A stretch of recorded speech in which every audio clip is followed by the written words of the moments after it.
Well, how many of us have done a personality test? All right, good. The hands and the laughter make it obvious that people have done it, so praise Jesus. Otherwise, this homily is not going to make any sense. When I entered seminary, one of the ones that they made us do right away was the 4 temperaments. So just a brief explanation. If you haven't heard of those before, there's choleric, which is the leadership profile. There's sanguine, which is kind of the people person, life of the party type of person. Then there's the melancholic. Melancholic is the one who thinks about things deeply, also gets a bad rap for being Eeyore, like the negative kind of, oh, life is hard kind of person. And then the phlegmatic. Phlegmatic's like, whatever, dude, we'll do it. Just easygoing. So when I arrived in the seminary, one of the things they wanted us to do was do the 4 temperaments. And, so I learned that I was a sanguine, which I don't think surprises any of you. And then that I was a melancholic, which I kind of figured was the case too. But the funny thing about it is, apparently, those 2 things are not supposed to mix. You always have a primary and a secondary, and sanguines are usually sanguine choleric or sanguine phlegmatic, but almost never sanguine melancholic. So whatever reason, I'm an enigma, which to my family would be like, that's not a surprise. And then, of course, the more popular one today, the Myers-Briggs. The Myers-Briggs, I think a lot of us have done, and I'm not going to explain it very in detail, but my Myers-Briggs is ISFJ. And that's the face I was expecting. Almost everyone is surprised I'm an I, and I am. It was funny, last night before Mass began, it's always interesting how little conversations can be used in the homily, And I was talking to the ladies who were ushering, and one of them says, Father, so are you going to live by yourself at St. Thomas? I'm like, oh yeah, it'll be great. She's like, you don't want to live with anybody? I'm like, no.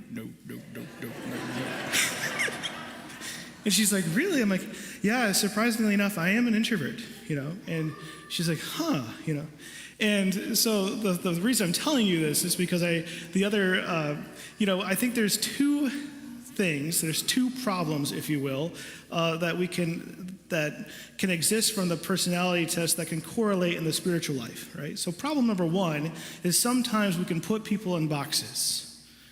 And so I remember when I joined the seminary and I did the 4 temperaments, and I was sitting with my priest formator, and he's like, okay, you're a sanguine melancholic, that's interesting, whatever. And then he says, so are you an introvert or an extrovert? I'm like, oh, I'm an introvert. He's like, no. You're a sanguine. You can't be an introvert. I said, well, Father, I don't know what to tell you. I am. And so we kind of had a little bit of a fun, loving argument about it. And finally, I'm like, Father, you're putting me in a box. Just because I'm a people person does not mean I'm an extrovert, And I do enjoy people, but I recharge alone.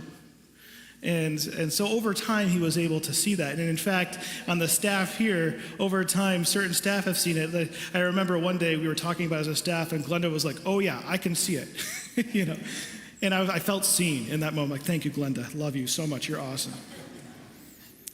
But I think at times we can put people in boxes, and we can even do that with God. We can put God in a box in a way in which we think this is how God should be and how God is, and therefore we've defined God. And as St. Augustine says, once you think you've defined God, that is not God, because we could never understand God fully ourselves. There's 2 common misconceptions, I think, 2 ways in which we put God in a box, and one is this.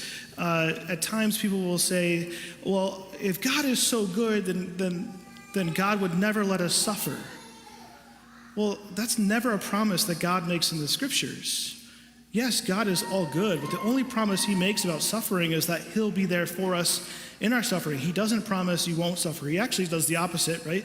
Unless you deny yourself and follow me and take up your cross, you cannot be my disciple. So he never promises there will be no suffering. He says, I'll be there with you in your suffering. And then the other misconception, the other way we put God in a box, is we say, well, God is love, so therefore he'll let me be who I am. Well, that's to say, that's where people say, well, God just loves me for me. And what they really mean by that is, God doesn't care about my sins. Well, au contraire, my friend. Yes, he loves you, but he loves you enough not to leave you there. He doesn't want you to stay in your sinful behaviors, or in our sinful behaviors, in our sinful habits. He wants us to change and experience conversion. So yes, he loves you. but he wants to help you grow and become more holy and virtuous. So that's the first problem, that we can put God in a box and think that we understand who he is. The second one is kind of a little bit of a stretch, I admit, but I think you'll understand what I'm getting at. But just imagine for a moment, you invite me over for dinner because you want to get to know me, and I said, I'll just send you my personality profile.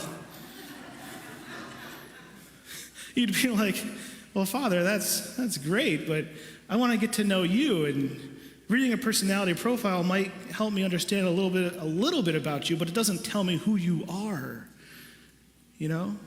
And I think at times we do this to God. You know, it's not, and you know, if I were to do that, right, if I were to say to someone, I'll send you my personality profile, you could rightfully claim Father's hiding. He doesn't want to be known.